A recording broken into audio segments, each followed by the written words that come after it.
I've got to go to the Providence College graduation, and I've got to be there in a little while, so I'm going to be a little brief, but I wanted to come and talk with you a little bit about why I want to be governor, and I think what the differences are between me and my opponent.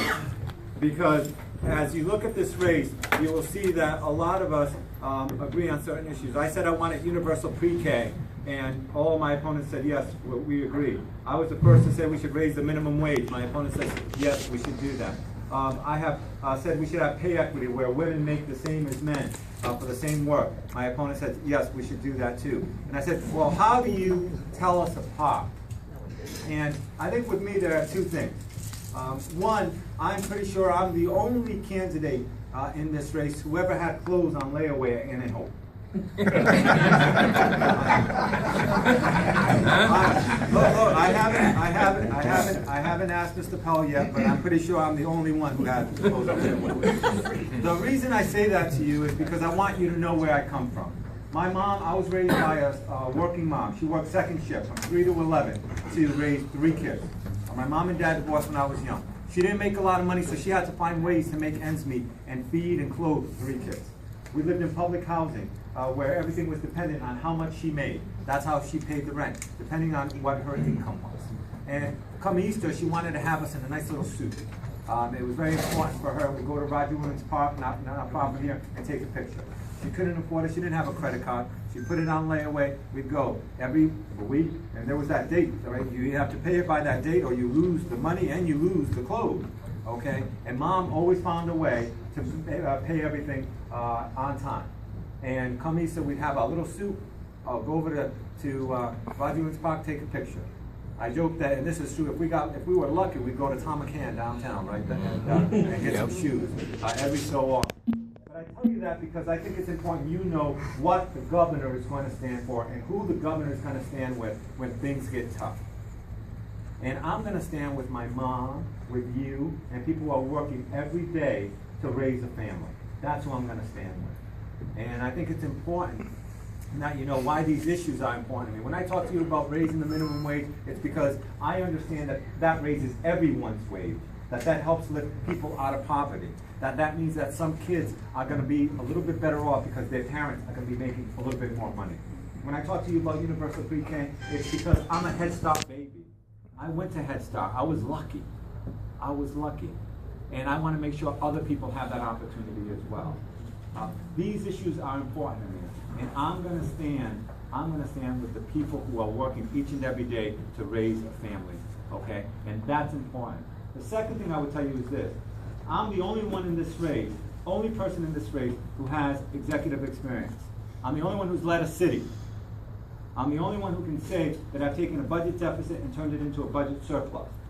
And it wasn't easy. We were facing a $110 million structural deficit. And I had to do a lot of things to make sure that the city didn't go into bankruptcy. And the first thing I did was I took a pay cut. I took a pay cut because I was not going to ask anyone to do anything that I wasn't willing to do myself. I don't believe that's the way that we lead. And I can tell you as I stand here today that the person who took the biggest pay cut in the city of Providence was the mayor of Providence. And then we worked with all of our unions, with our police union, with our firefighters union, with our city workers, with our teachers union. We also brought our universities and our hospitals. They came forward to help us as well. We also work with the General Assembly to help us as well. We work with our retirees to help us as well. And because of the work that we've done, we've helped turn the city of Providence around. And certainly Providence is not perfect, but it's making progress.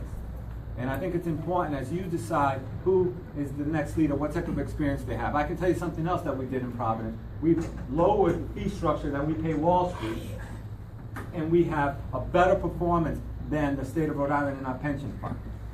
There are ways that you can have low fees to Wall Street and have good performance. In fact, in the city of Providence, we did 19% last year.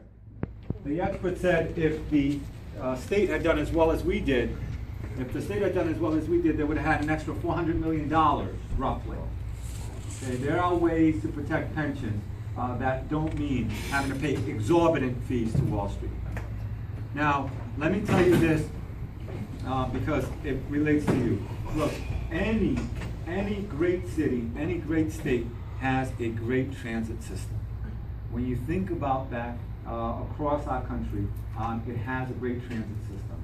I'm committed to working with you to making sure that we improve our transit system, to making sure that we have one that is an example for the rest of the country.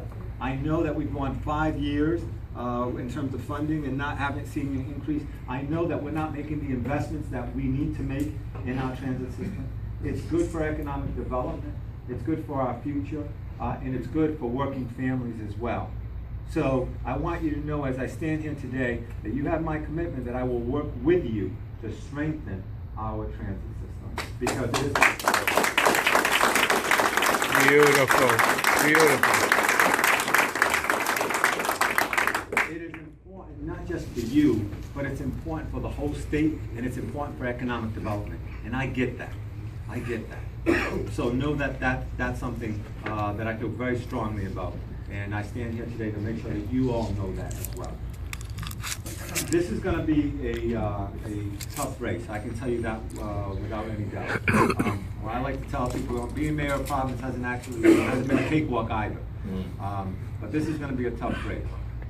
I think we need a governor who understands what working families are going through.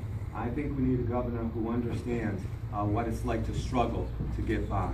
I think we need a governor who understands that we can't be strong if only certain people are doing well, that everyone needs to do well.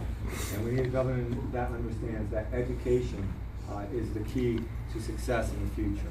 And I can tell you that without any hesitation. I understand that. And that's why I'm running for governor.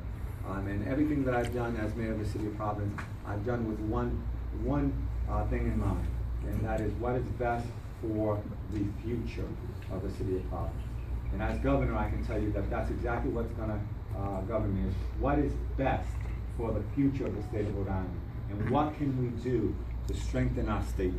What can we do to be a positive example across the country for growth and economic development, and public transit, and education? We can do better in Rhode Island. I have no doubt about it. We can do better in Rhode Island. And if you help me become the next governor, we're going to do just that. We're going to do a lot better here in Rhode Island. Nice. Thank you very, very much. Know that I need your support. Great job, Mayor. Very good job.